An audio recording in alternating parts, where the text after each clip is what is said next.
دھرتی کا سفر قسط نمبر 13۔ درہ پار کر کے جو زیادہ طویل نہیں تھا، ہم پھر کٹی پٹی پہاڑیوں کے ایک نئے سلسلے میں داخل ہو گئے، مگر ان پہاڑیوں میں گلیاں نہیں تھی، کوئی راستہ بھی نہیں تھا۔ ہم ان کی اونچے نیچے حاشیوں پر سفر کرتے رہے۔ یہ پہاڑیاں سطح سمندر سے ہزاروں فٹ اونچی تھی، جن کے پیچھے بہت دور برفیلے پربتوں کے دھندلے دھندلے سائے نظر آ رہے تھے۔ کوکی سردار نے بتایا کہ انہی نیلے پربتوں میں غاروں کا شہر ہے، مگر وہ پربت 40-45 میل دور تھے۔ چوتھے روز کے سفر کا اختتام انہی پہاڑیوں کے درمیان ایک میدان میں ہوا، جہاں کیمپ لگایا گیا تھا، مگر وہاں کوئی قابل ذکر واقعہ نہیں ہوا۔ اگلے دن سفر پھر شروع ہوا اور پہاڑیوں کی ایچ بیچ سے گزرتے شام کے وقت ہم پہاڑی ٹیلوں کے ایک وسیع سلسلے میں پہنچ گئے جو نیلے پربتوں تک پھیلا تھا۔ ان ٹیلوں کے درمیان کہیں کہیں مخلوطی چٹانیں کھڑی تھی جہاں ہم نے کیمپ لگایا۔ وہاں سے نیلے پربت صرف 12 میل دور تھے۔ کیمپ لگاتے ہی سردار نے اعلان کر دیا کہ ہم بھوتوں اور چڑیلوں کی نگری کے بہت قریب آ گئے ہیں۔ وہ بار بار بھوتوں کا نام لے کر اگر ہمیں نہیں تو ہمارے قبائلی مزدوروں کو ضرور خوفزدہ کر رہا تھا۔ میں بتا چکا ہوں، ہماری پارٹی میں 3 پانکھوں، 3 کوہلی اور 2 سنتھالی مزدور ہیں۔ کوکیوں کی طرح یہ آسامی قبیلے بھی نہ صرف بھوت اور چڑیلوں کو مانتے بلکہ ان کی پوجا کرتے ہیں۔ پانکھو قبیلے کے ایک بھوت مندر تو ہم دیکھ بھی آئے تھے۔ سردار بھوتوں کی باتیں پھیلا کر ہمارے قبائلی مزدوروں میں ہراس پھیلا رہا تھا، اور یہ بات پریشان کن تھی۔ غالباً وہ کسی خاص مقصد کے تحت انہیں ہماری پارٹی سے الگ کر لینا چاہتا تھا۔ ہمارے اپنے خیمے میں اسٹیلا سونی ایک ایسی عورت تھی جو مذہبی طور پر بھوت اور بدروح پر اعتماد رکھتی تھی۔ جب کوکی سردار کی بات اس کے کانوں تک پہنچی، وہ بھی خوفزدہ نظر آنے لگی۔ پروفیسر نے اپنی بیوی کو سمجھایا کہ بھوتوں اور چڑیلوں کا کوئی وجود نہیں۔ وہ بولی، بھوت نہ صحیح مگر بدروح تو دنیا میں بھٹکتی پھرتی ہے۔ پھر انجیل کے حوالے دینے لگی۔ پروفیسر کی طرح کلارا بھی ان باتوں کو نہیں مانتی تھی۔ اس نے کہا، بدروہیں پرانے زمانے میں ہوتی ہوں گی مگر آج کل نہیں۔ آج کل کیوں نہیں؟ ممی، وہ اپنی ڈیوٹی آدمیوں کو سونپ کر بھاگ گئی ہے۔ پروفیسر نے بے ساختہ کہکا لگایا جو اسٹیلا کے خیالات کو بھی اپنے ساتھ بہا کر لے گیا۔ مگر اسی لمحے عبدل یہ اطلاع لے کر آیا کہ کوکی سردار قبائلی مزدوروں کو خوفزدہ کر رہا ہے۔ اس نے کہا، جو لوگ غاروں کے شہر یا بھوت نگری میں جائیں گے واپس نہیں آ سکتے۔ وہ لوگ سردار کے جادو سے بھی ڈرتے ہیں۔ میں نے ہالینڈ اینڈ ہالینڈ میگنم کی طاقتور رائفل اٹھائی اور عبدل کے ساتھ باہر آ گیا۔ قبائلی مزدور بیٹھے آپس میں چمگوئیاں کر رہے تھے۔ مائنے نے رائفل دکھائی اور بتایا، یہ رائفل بھوتوں کے پرخچے اڑا سکتی ہے۔ کوکی سردار سے کہو اپنا کوئی بھوت میرے سامنے لائے اور تماشا دیکھے۔ کوکی سردار بھی وہاں پہنچ گیا تھا۔ عبدل نے قبائلیوں کو میری باتیں سنا دی اور یہ باتیں سردار نے بھی سن لی، مگر کچھ کہا نہیں۔ قبائلی مزدور کچھ رام ہو گئے۔ انہیں سمجھا کر پلٹا تو سردار نے عبدل کو ترجمان بتا کر بتایا کہ وہ کلارا سے کچھ کہنا چاہتا ہے۔ کیا کہنا چاہتے ہو؟ اسی کے کہنے پر یہاں تک آیا ہوں، بات بھی اسی سے کروں گا، آؤ میرے ساتھ۔ وہ ساتھ ساتھ چل دیا۔ سمجھتا تھا میں کلارا اور اس کے درمیان ہونے والی ان کہیں باتوں سے واقف نہیں۔ خیمے کے قریب پہنچ کر میں نے کلارا کو باہر بلایا اور کہا کہ سردار کی بات سن لے اور جو کچھ چیزیں سمجھا سکتی ہے سمجھا دے۔ ان دونوں کے درمیان کسی ترجمان کی ضرورت نہ تھی۔ لالٹین کی روشنی میں جو پڑاؤ کے ایک بانس کے ساتھ آویزہ تھی، دونوں ایک دوسرے کے آمنے سامنے کھڑے ہو گئے، آنکھوں میں باتیں کرتے رہے۔ 3-4 منٹ کے بعد سردار اپنے خیمے کی طرف چلا گیا اور کلارا میرے پاس آ گئی۔ میں نے پوچھا، کیا کہتا تھا؟ اس نے بتایا کہ ہم لوگ غاروں کے شہر کے قریب پہنچ گئے ہیں، مگر کوئی شخص اس کی مدد کے بغیر وہاں داخل نہیں ہو سکتا، کیونکہ اس کے گردا گرد ایک گہری اور خوفناک کھائی ہے جسے عبور کرنے کا راستہ صرف وہی جانتا ہے، اور وہاں سے ہمارے داخلے سے پہلے وہ مجھ سے اپنا صلہ مانگ رہا تھا۔ میں نے کہا، کام سے پہلے صلہ کیوں مانگتے ہو؟ ہمیں وہاں پہنچا دو گے تو تمہیں صلہ مل جائے گا۔ مگر کسی وجہ سے وہ خود وہاں داخل نہیں ہونا چاہتا، اس لیے ضد کرتا رہا کہ میں اس کا صلہ یہیں چکا دوں۔ مجھے کچھ دیر کے لیے پڑاؤ سے باہر لے جانا چاہتا تھا۔ میں نے بھی ضد کی، جو کچھ ہوگا غاروں کے شہر میں ہوگا۔ اس نے میری ضد مان لی، مگر کہنے لگا، مجھے کسی کا انتظار ہے، جب تک وہ نہیں آ جاتا یہاں سے آگے نہیں بڑھوں گا۔ میں نے پوچھا، کس کا انتظار ہے تمہیں؟ مگر اس نے بتایا نہیں، صرف اتنا کہا کہ اس کے آنے سے پہلے نہ تو غاروں میں شہر میں داخل ہوگی اور نہ میں تجھ سے صلہ وصول کرنے آؤں گا۔ کب آئے گا وہ؟ اس پر سردار کی آنکھیں بولی، آج یا کل تک اسے آ جانا چاہیے، اور جب وہ آ جائے گا میرے لیے غاروں کے شہر کی راہیں کھل جائیں گی، میں تجھے وہاں سے نکال لاؤں گا۔ پھر سب راستے بند کر دیے جائیں گے اور کوئی شخص وہاں سے نہیں نکل سکے گا۔ جاتے جاتے یہ دھمکی بھی دے گیا کہ آئندہ تم میرے کسی حکم سے انکار نہیں کرے گی، ورنہ تیرے ساتھ زبردستی کروں گا۔ کلارا کی باتوں سے میں سمجھ گیا کہ سردار کو گھونگی کا انتظار ہے۔ اور جب تک وہ آدمیوں کو لے کر پہنچ نہیں جاتا سردار آگے نہیں بڑھے گا۔ اب میں اس کا سارا منصوبہ سمجھ رہا تھا۔ وہ ہمیں غاروں کے شہر میں گھیر لینا اور کلارا کو زبردستی اغوا کرنا چاہتا تھا، مگر گھوم بھی یہاں تک نہیں آ سکتا تھا کیونکہ ہم نے اس کے راستے گم کر دیے تھے اور کوکی سردار کا اس کے انتظار میں یہاں بیٹھے رہنا خطرناک تھا۔ اچانک مجھے ایک عجیب و غریب ترکیب سوجی اور کلارا کو خیمے میں بھیج کر خود وہاں سے پلٹا، عبدل کو ساتھ لیا اور سونگا مونگو کو ہدایت کی کہ وہ پڑاؤ سے 1.5 میل دور پیچھے جا کر ٹیلوں پر آگ روشن کریں تاکہ سردار سمجھ لے کہ گھوبی آدمیوں کو لے کر پہنچ گیا ہے۔ کوکی سردار ہمارے ساتھ کھیل کھیل رہا تھا، ضروری تھا کہ اس سے بھی ایک چال کھیلی جائے۔ سونگا مونگا معاملے کی نزاکت کو سمجھتے تھے اور سردار کو فریب جانتے تھے۔ وہ اس ہوشیاری کے ساتھ پڑاؤ سے نکلے کہ کسی کو پتہ نہ چل سکا اور رات کے اندھیرے میں چپ چاپ ان ٹیلوں کی طرف نکل گئے جنہیں ہم دن کے اجالے میں پیچھے چھوڑ آئے تھے۔ کھانے کے بعد ہم لوگ سونے کی تیاریاں کر رہے تھے کہ ہمارے کیمپ سے 1.5-2 میل پیچھے پہاڑی ٹیلوں پر 3-4 جگہ آگ کے شعلے بلند ہوئے۔ سب سے پہلے 2 پانکھوں نے ان شعلوں کو دیکھا، پھر کسی نے کوکی سردار کو بھی اس پراسرار آگ سے خبردار کیا۔ وہ اپنے خیمے سے نکل آیا۔ آگ کی خبر پڑاؤ میں انن فانن پھیل گئی۔ سب لوگ خیموں سے نکل کر حیرت و پریشانی کے عالم میں جنوب کی آگ کے دیکھنے لگے۔ میں بھی پروفیسر ہرکش کو لے کر باہر آ گیا تاکہ معلوم کر سکوں کہ کوکی سردار اس پراسرار آگ کے بارے میں کیا کہتا ہے۔ آسام کے سرحدی قبائل آگ سے پیغام رسانی کا کام بھی لیتے ہیں اور سونگا مونگا نے بالکل کوکی قبیلے کی روایت کے مطابق 4 مقامات پر آگ اس طرح روشن کی تھی جس نے ایک پیغام کی شکل اختیار کر لی، اور وہ پیغام یہ تھا کہ ہم آ گئے ہیں۔ میں نے کوکی سردار کے چہرے پر ایک وحشیانہ سی چمک دیکھی جس نے یہ پراسرار پیغام سمجھ لیا تھا۔ اس کے ساتھ شاید ایک کوہلی اور ایک سنتھالی نے بھی ساکھ سے کوئی نتیجہ اخذ کر لیا۔ وہ اپنے ساتھیوں سے سرگوشی کرنے لگا کہ شاید کوکی لوگ ہمارے پیچھے آ گئے ہیں اور سردار کو اپنی آمد کی اطلاع دے رہے ہیں، مگر کوکی سردار اپنے آدمیوں کی آمد کو ہم سب سے پوشیدہ رکھنا چاہتا تھا۔ رات کے اندھیرے میں ناگہاں اس کا ایک خوفناک قہقہ بلند ہوا جس نے سب لوگوں کو حیران کر دیا، اور اسی عالم حیرت میں وہ آسام کی قبائلی بولی میں یہ اعلان کرنے لگا، یہ آگ بھوتوں اور چڑیلوں نے جلائی ہے، وہی راتوں کو آگ جلاتے اور اکٹھے ہو کر ناچتے ہیں۔ اس سمے ہم بھوت نگری کے پاس ہیں اور بھوتوں نے ہمیں دیکھ لیا ہے۔ ہماری اطلاع کے لیے عبدل نے اپنی ٹوٹی پھوٹی انگریزی میں اس اعلان کا ترجمہ کر دیا، جسے ہمارے علاوہ سٹیلا، سونیا اور کلارا نے بھی سنا، جو اپنے خیمے کے پاس تھوڑی دور جنوب کی طرف چمکنے والی آگ کو حیرت سے دیکھ رہی تھی۔ کوکی سردار کی باتوں نے قبائلی مزدوروں میں خوف کی لہر پھیلا دی۔ پروفیسر ہرش بھی بڑا حیران تھا، کہنے لگا، ناصر، ان سنسان پہاڑوں پر کوسوں تک آدمی کا نام و نشان نہیں، پھر آگ کس نے جلائی؟ معلوم نہیں، میں نے لا علمی کا ظاہر کیا، مگر قبائلیوں میں چمگویاں ہو رہی تھی۔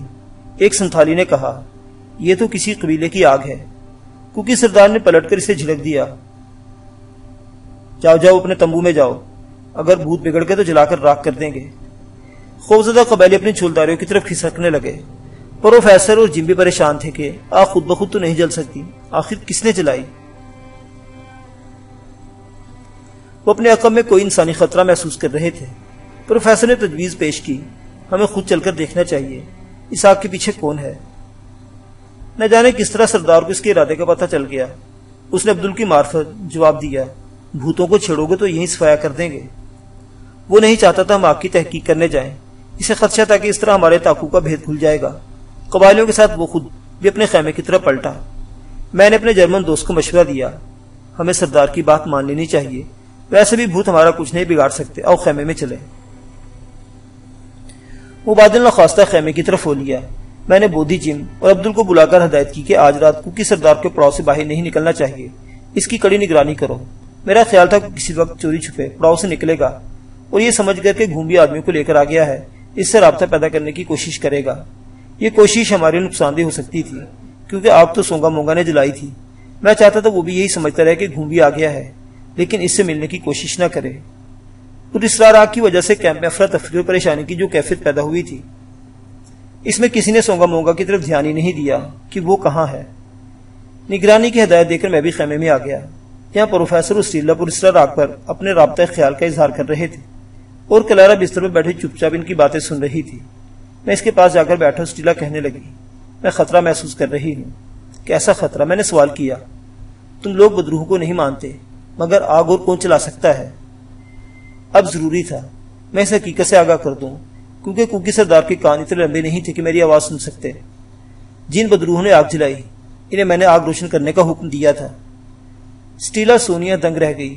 کیا بدروہیں تمہارا حکم مانتی ہیں؟ میں نے انکشاف کیا.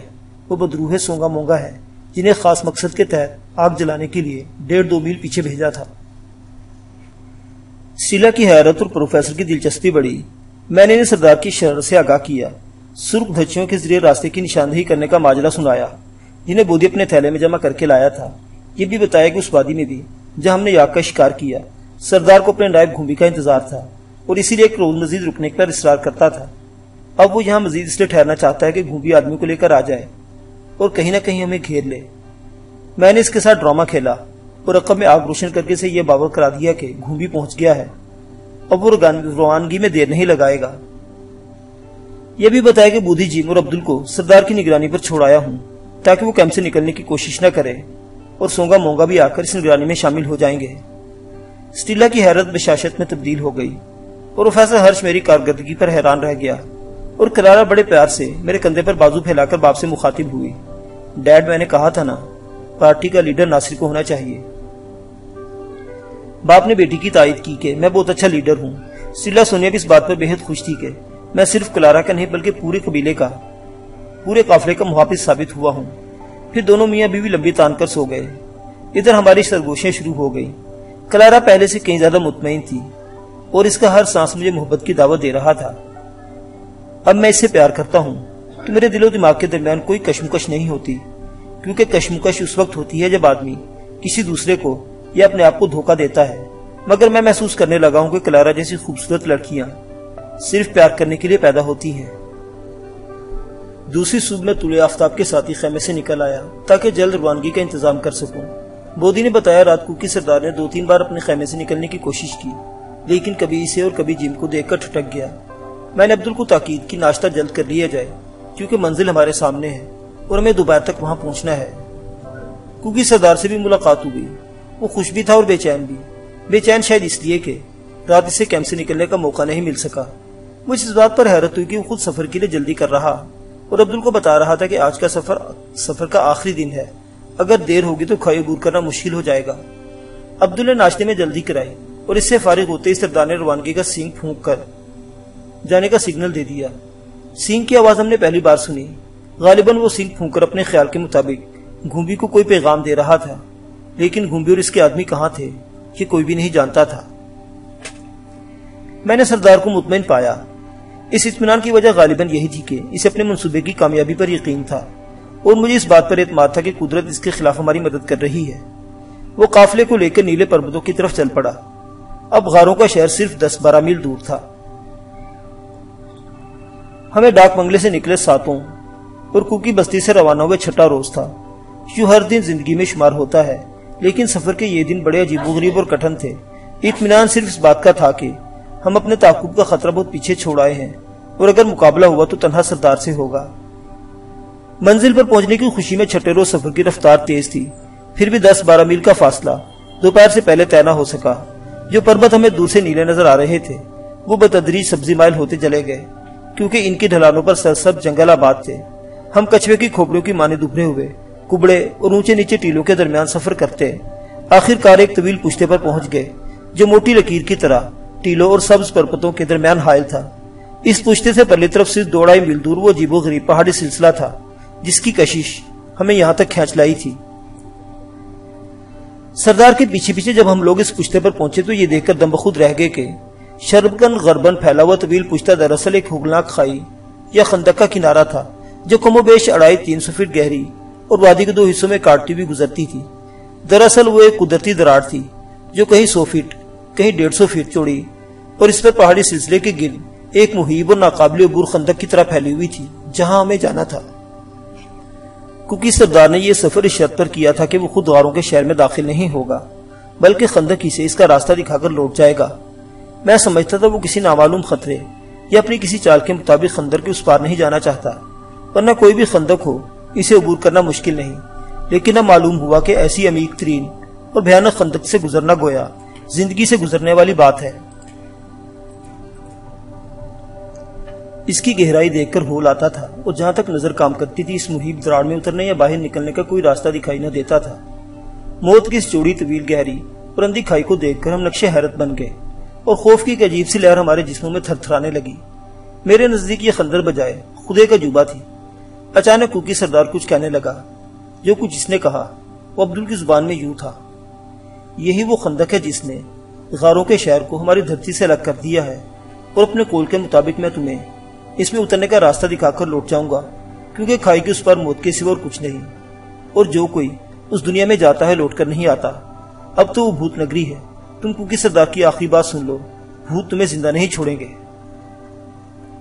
میں نے جواب دیا: کوکی سردار، خندق کے اس پار کیا ہے یہ ہم وہاں جا کر دیکھیں گے، لیکن جیسا تم کہتے ہو اگر ہماری ملاقات بھوتوں سے ہوئی تو ہم ان کے پرخچے اڑا دیں گے اور ان کی چیخیں تم بھی سنو گے۔ ہمیں خندق پار کرنے کا راستہ دکھاؤ۔ پہلے میرا لیکھا چکا دو۔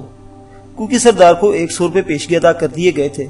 بقیہ رقم کے لیے طے پایا تھا کہ خندق پر ادا کی جائے گی۔ میرے اشارے پر بودی نے چاندی کے 100 روپے کی تھیلی اس کے حوالے کر دی۔ سردار نے رقم گنی، تھیلی سنبھالی اور مجھے اپنے ساتھ چلنے کا اشارہ کیا۔ ترجمانی کے لیے صرف عبدل ہمارے ہمراہ تھا۔ وہ پشتے کے ساتھ ساتھ کو 1 فرلانگ تک مغرب کی طرف چلتا رہا، پھر ایک ٹیلے کے پاس رکا۔ اس ٹیلے میں ایک غار تھا جس کا دہانہ پتھروں سے بند کر دیا گیا تھا۔ سردار نے چند پتھر ہٹا کر غار کا منہ تھوڑا سا کھول دیا اور بولا: خندق میں اترنے کا یہی راستہ ہے۔ میں نے ٹارچ کی روشنی میں دیکھا غار اندر سے کافی کھلا اور ایک بھیانک ترچھی سرنگ کا دہانہ تھا جو پشتے کے اندر ہی اندر کہیں نیچے اترتی تھی۔ سردار سمجھانے لگا: 80-90 فٹ کے بعد یہ سرنگ تمہیں ایک ڈھلان راستے پر لے جائے گی جو خندق کی دیوار کے ساتھ ساتھ چلتا اور 1 میل کے بعد کھائی میں اترتا ہے۔ وہاں سے تم خندق کی دوسری دیوار کی طرف بڑھو گے اور اس کے ساتھ ساتھ پورب کی طرف 20 میل چلو گے تو اس دیوار میں ایک غار دیکھو گے۔ وہ غار بھی ایک طویل سرنگ کا دہانہ ہے جس کی ترچھی بلندی سے گزر کر تم خندق کے اس پار راستے پر جا نکلو گے جو تمہیں غاروں کے شہر میں لے جائے گا اور جہاں موت تمہارا انتظار کر رہی ہے۔ بس میرا کام ختم ہوا۔ میں نے اس کی آنکھوں میں جھانکتے ہوئے پوچھا: تمہیں راستہ بتانے میں کوئی غلطی تو نہیں کی؟ وہ عبدل سے مخاطب ہوا: اپنے پنجابی صاحب سے کہہ دو میں موت کے سارے راستے یاد رکھتا ہوں اور ان کی نشاندہی میں کبھی غلطی نہیں کرتا۔ میں نے راستہ بتانے کی قیمت وصول کی ہے اور وہ راستہ موت کے شہر میں جاتا ہے جہاں خاموشی، بدنصیبی اور نحوست کے سوا اور کچھ نہیں۔ میں نے کوکی سردار سے ہاتھ ملایا کیونکہ میرا خیال تھا یہ ہماری آخری ملاقات ہے، مگر اس کی آنکھوں میں بھی کچھ اور تھا اور وہ آنکھیں کہہ رہی تھی کہ ہماری ایک ملاقات اور ہوگی۔ لیکن میں سمجھ رہا تھا اپنے آدمیوں کے بغیر جو نہیں پہنچے تھے وہ خندق عبور کرنے کی جرت نہیں کرے گا اور مایوس لوٹ جائے گا۔ اتنی دیر میں پروفیسر ہرش قافلے کو لے کر ہمارے پاس پہنچ گیا۔ سردار رخصت ہونے کے لیے بڑا بے چین تھا، غالباً سمجھ رہا تھا کہ گھومبی کہیں آس پاس ہی اس کا انتظار کر رہا ہوگا، مگر جانے سے پہلے وہ کلارا کی آنکھوں میں آنکھیں ڈال کر کھڑا ہو گیا اور جیسا کلارا نے مجھے بعد میں بتایا یہ پیغام دیتا رہے کہ گلابی لڑکی، میں رات کو تیرے پاس آؤں گا، میرے لیے تیار رہنا۔ پھر ایک دم پلٹا اور اپنا تھیلا پشت پر لٹکائے، نیزہ ٹپکتا اور سینگ پھونکتا بڑے وحشیانہ انداز میں جنوب کی طرف چلا گیا، مگر جانے سے پہلے سونگا مونگا پر بڑی حقارت کی نظر ڈالی تھی اور کچھ دور جا کر کہا تھا: موت کے مسافر ہو تم۔